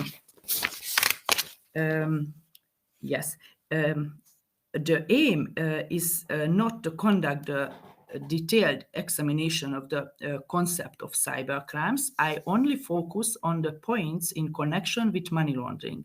It must be underlined there is no definition of cybercrime. The term cybercrime is widely used today, particularly in international literature or documents, legal documents, but also, for example, in the Convention on Cybercrime. Cybercrime can be considered a collective term which has two main categories. First of all, crimes that can only be committed with information systems. And on the other hand, crimes that can also be committed using an information system. It is cybercrime, the definitions of cybercrime in broader sense. On the other hand, money laundering is in accessory crime, which means in the presupposes a predicate crime. Therefore, criminal offenses that can be classified as cybercrimes may also appear as predicate offenses if they are of the wealth generating nature. Two more approaches. The basic offense is a cybercrime, but money laundering is committed with the use of non-computer technology. On the other hand, both the predicate offense and the money laundering take place in the cyberspace. The greatest danger is related to this case, since the detection of the crime can be more difficult if it is committed online. And after that, I would like to speak about some criminological aspects. The money from the criminal activity is considered dirty, and the process launders is to make it look clean. It is very important to underline the capital is generated by criminal activity, and this crime, the name of this crime is predicate offenses. There are some legislative framework in this work. First of all, the first Money Laundering Act was established in the USA. And in the European Union, there are some regulations. We can see on the slide there are 6 anti-money laundering directives. The most important is the 5 and the 6th anti-money laundering directives. And I would like to research this regulation in my future research work. And about the dangers of money laundering, the estimated amount of money laundering globally in 1 year is 2 to 5% of global GDP. It is a very, very important question. And after that, about the cyber laundering. Cyber laundering, in recent years, a new term was used in the literature in connection with money laundering, known as cyber laundering. But in the literature were used several other definitions, not only cyber laundering, for example, e-laundering, electronic money laundering. But in the last years, we can find mostly the definition of cyber laundering. And what is the definition? The cyber laundering can be defined as a new form of money laundering, where the perpetrators use the digital platforms for the transfer of the illegally obtained assets from the predicate offenses and making them appear to be of the legitimate origin. In this field, must be underlined that Eurojust casework shows that the cryptocurrencies are increasingly misused by criminals to launder their criminal profits. We could establish that large amount of assets is in cryptocurrencies deposit. This question about money laundering with cryptocurrencies, I will be details analyzed in the frame of my future research work. And I would like to summarize my research and my thesis. Digitalization and technological developments pose major challenges in the commit of this crime and also in the fight against money laundering. New technologies do not only make it easier to commit the crime, especially the money laundering, but also harder to fight against money laundering. The majority of illicit proceeds are laundered through electronic channels. Internet-based payment system enable monetary transaction in the digital environment, and the lack of controls in the new payment mechanisms are becoming a hotbed of money laundering activity. And last but not least, I think we need global and common action. It is necessary It is necessary because the states cannot act effectively on their own due to cross-border nature of these crimes and the commission in the cyberspace. And I think it is very important in this field, the prevention, and in this field, compliance, money laundering compliance, and the cyber security strategy. Thank you very much for your attention.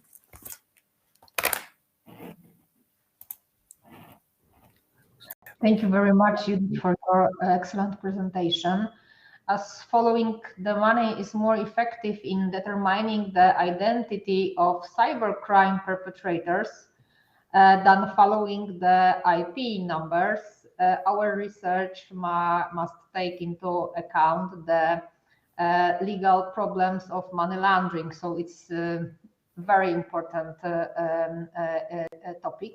And now we have the presentation impact of cybersecurity system regulation on countering cybercrime, presented by Piotr Burczaniuk. I can see the presentation, so everything is in order. Piotr, the floor is yours. Thank you very much, Professor Agnieszka. You hear me and you see the presentation? Yes, I confirm we can hear you, we can see you, so you can present your speech. Okay, thank you very much.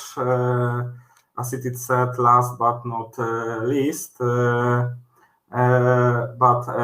today's meeting, I've prepared a presentation describing the impact of the cybersecurity system on the fight behind cybercrime. The primary purpose of this presentation is to attempt to answer the question of the interaction and impact of two aspects of, as I said, cybernetic security system, theoretically separated from each other, namely, which could be named cybersecurity system and the issue of combating cybercrime.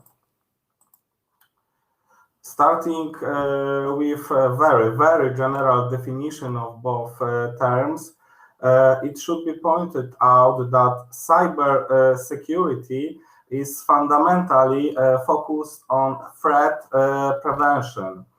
It refers to action and measures taken by a broad spectrum of individuals, especially owners and users, to protect ICT from digital threats. The issue of combating cybercrime, on the other hand, focuses on the detection and prosecution by authorities, state service, and authorities of illegal incidents occurring with or against ICTs. Identifying the relationship and dependencies between these two aspects of cybernetic security system crucial to ensure the effectiveness of efforts in both areas. This is because it is impossible to effectively identify and combat cybercrimes without knowledge of the cybersecurity prevention system. At the same time, it is also impossible to carry out this prevention effectively without knowing the actual method of the preparators of cybercrimes. Cybersecurity and the fight against cybercrime are thus still two different but ever more connected aspects of a common cybernetic security system, the protection of which requires coordinated action and increasingly far-reaching cooperation between these areas.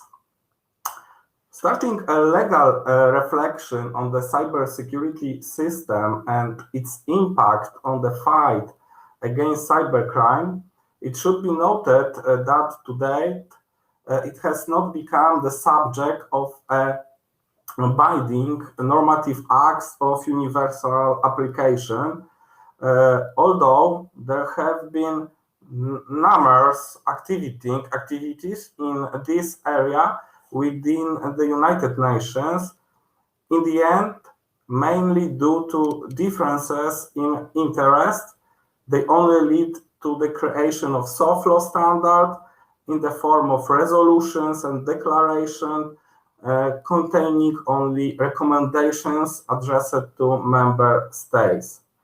This approach also occurred regionally, including the European Union. The situation was fundamentally changed by adoption of a directive from 2016, number 1148 of the European Parliament and of the Council of July 6, 2016, titled Concerning Measures for a High Common Level of Security of Network and Information System across the Union, known as the NIS Directive. The NIS Directive, as indicated in its Article 1, set as a fundamental objective to achieving a high common level of security of network and information system within the Union, so as to improve the functioning of the internal market. This was to be achieved by taking action along three dimensions.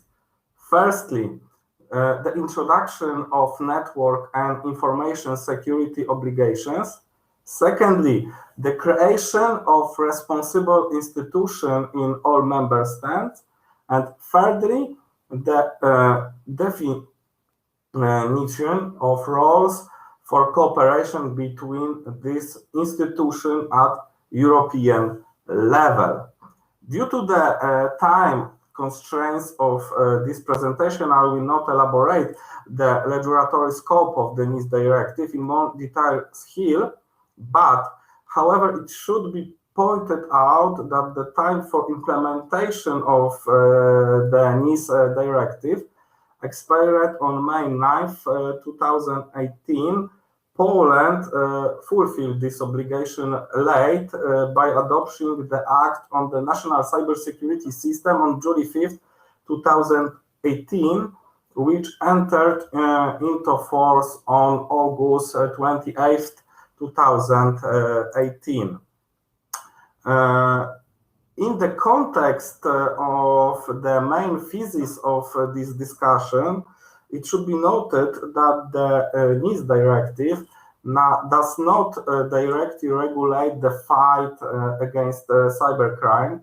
Its relationship to this aspect of cybernetic security system has been recognized rather narrowly.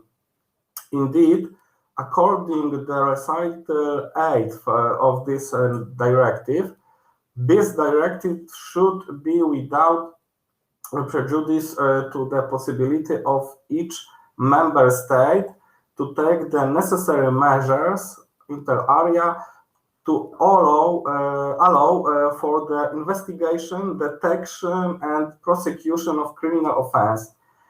In this context, recital 62 also seems very relevant.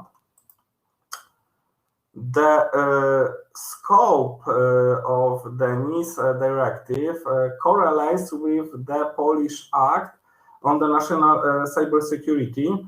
Of fundamental importance here is the provision of Article 14 of that Act, according to which the CESIRT MON, CESIRT NASK, and CESIRT GOV and sectoral cybersecurity team provide information constituting legally protected secrets, including these constituting company secrets, to law enforcement authorities in connection with an incident exhausting the attributes of crime.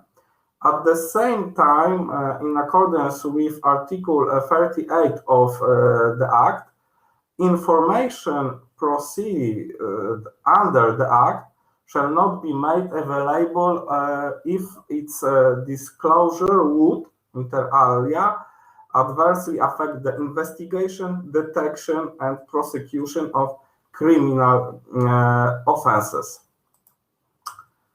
As can be seen from the above, both the European and Polish legislators assumed a necessary link between two aspects of cybernetic security system. As I say, cybersecurity and combating cybercrime. This conclusion also emerges from an analysis of the content of the cybersecurity strategy of the Republic of Poland for 2019-2024, which sets out 5 specific objectives of the Polish government's policy to strengthen and develop the national cybersecurity system. Under the first specific objections concerning the develop the national cybersecurity system, under the it is assumed that the capacity to combat cybercrime, including cyber espionage and terrorist incident, will be enhanced. A review of the NIS directive in the European Union after 6 years in force has shown that the wide discretion left to member states in its implementation has led to significant diversity in the types and level of detail in the obligation imposed on service providers. This has affected the cross-border activities and thus led to fragmentation of the European Union's internal market and description of its functioning.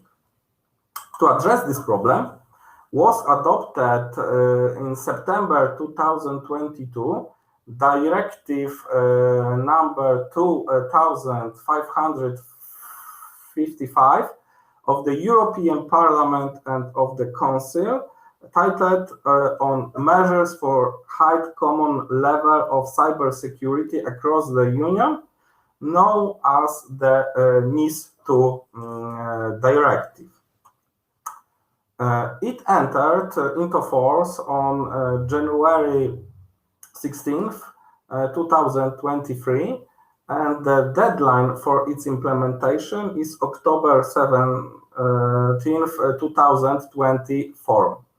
The primary objective of the NIS2 directive is, as highlighted in its recital 5, remove such wide divergences among member states, in particular by setting out minimum rules regarding the functioning of a coordinated regulatory framework, by laying down mechanisms for effective cooperation among the responsible authorities in each member state, by adopting the list of sectors and activities subject to cybersecurity obligations, and by providing effective remedies and enforcement measures which are key to effective enforcement of those obligations.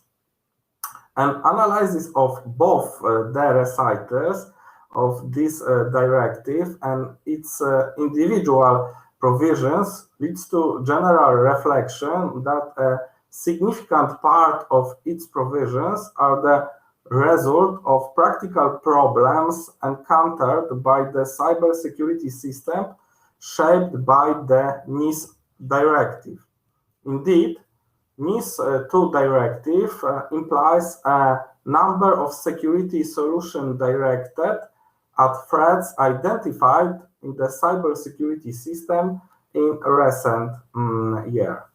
For lack of time, I will not discuss the regulatory scope of the NIS2 directive in more details here, which is also outside the main topic of the consideration. However, it should be stressed that the change introduced by the NIS Directive 2 are part of a new approach to cybersecurity policy, which places at the center not the information system, understood as hardware and software, but the user of the system. In short, this approach assumes that a system is as secure as its users are aware of the risk and follow certain procedures. This change in approach comes from an analysis of the types of significant and crucial incidents reported. This is because most of them originate from human activity, which turns out to be weakest link to the entire cybersecurity system. The new policy changes the formal pursuit of excellence in information system by focusing on the activities of people, organizations, and status in cyberspace. It thus seeks, among other things, through educations to make people behave safer. The need to change the optics of cybersecurity policy was recognized by the Polish legislator even before the adoption of the NIS2 directive. Already in January 2021, there was a proposal to change the existing definition of the term cybersecurity, adopting it to the new politics. In addition, some of the changes now covered by NIS Directive 2 were introduced into the Polish legal order even before the implementation of the NIS Directive, for example, by the Act on Anti-Terrorism Activities from 2016. This act gave the Polish Internal Security Agency the task of identifying, preventing, and detecting threats to the security of ICT systems and critical infrastructure of public administration in Poland. Detailed solutions are described on the displayed slide. It should be noted that NIS2 directive, like also NIS directive, does not directly regulate the fight against cybercrime. However, the extent of its correlation with this aspect of the cybersecurity regime is much clearer than in the case of the previous directive. As set out in recital 107,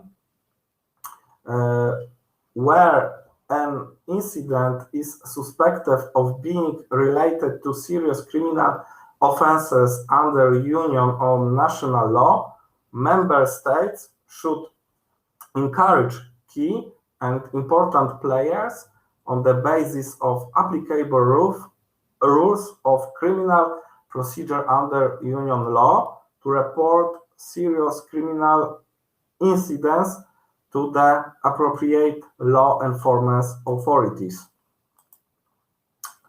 As can be seen from the analysis of the provisions of the NIS and NIS2 directive, the EU legislator sees the functional relationships between the cybersecurity system and the issue of combating cybercrime as two pillars of cybernetic security system. In fact, there is a strong logical link between securing ITC systems and thus the services provided that using them and the information stored in them, and the issue of combating cybercrime, which is often the direct consequence of gaps identified in the security policies of this system or errors associated with their use. The security of information system is therefore crucial at the prevention stage as a mechanism to prevent cyber attacks. An analysis of statistics on the scope of incidents reported within the cybersecurity system leads to the conclusion that the majority of these are aimed at exploiting vulnerabilities in the security of information system. As a consequence, protected information is obtained or the system is infected with malware. Such action is also a criminal offense. Therefore, ensuring the security of information system is one of the primary measures to prevent cybercrime. The system built by the NIS and NIS2 directive is directed at enhancing the security of information system in strategic sectors, which indirectly contributes to reducing the possibility of cyber attacks and thus preventively combating cyber crime. Clearly, a cybersecurity system based on prevention, detection, and response to the different types of cyber threats plays a key role in the fight against cybercrime. This role is outlined in two key aspects. First, when the cybersecurity system supports the process of identifying and prosecuting cyber criminals.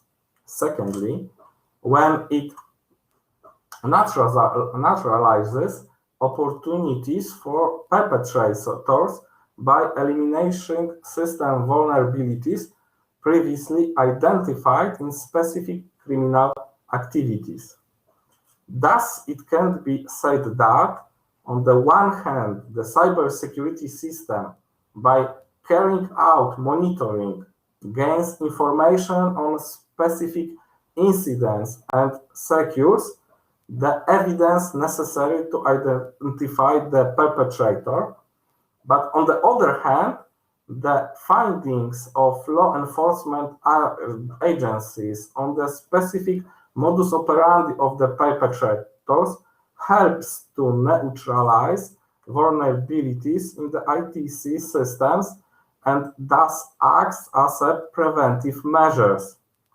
The developments in cybersecurity policy indicated above function on the role and importance of the users of an ITC system, and therefore also the potential victim or perpetrator of crime, lead to the conclusion of an even greater need for convergence between these two aspects of cybernetic security system in the near term.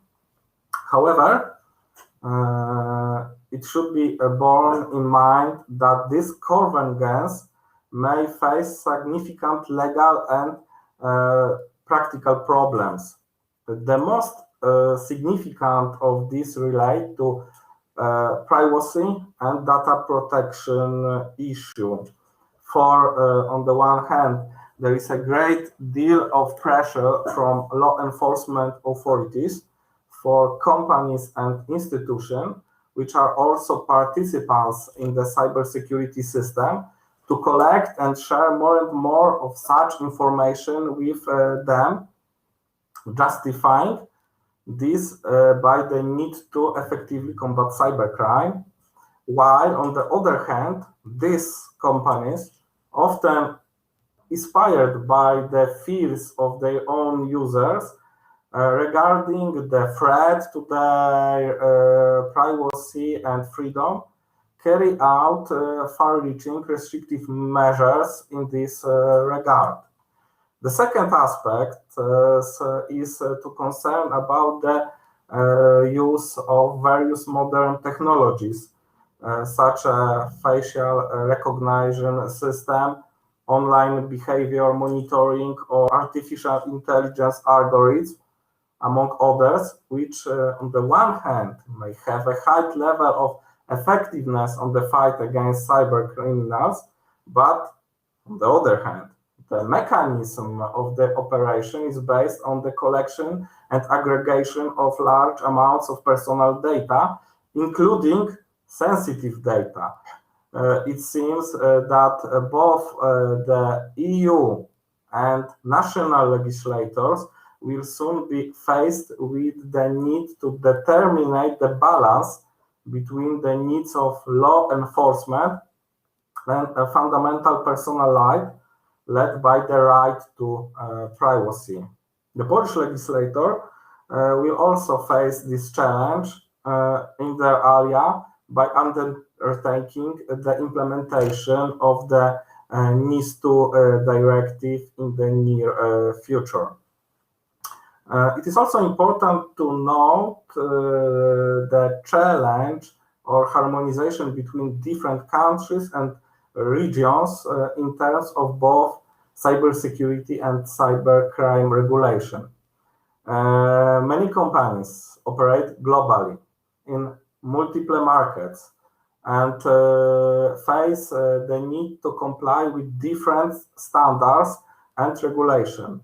This can lead to complex and costly compliance process, and often in situation of apparent contradiction, a lack of implementation.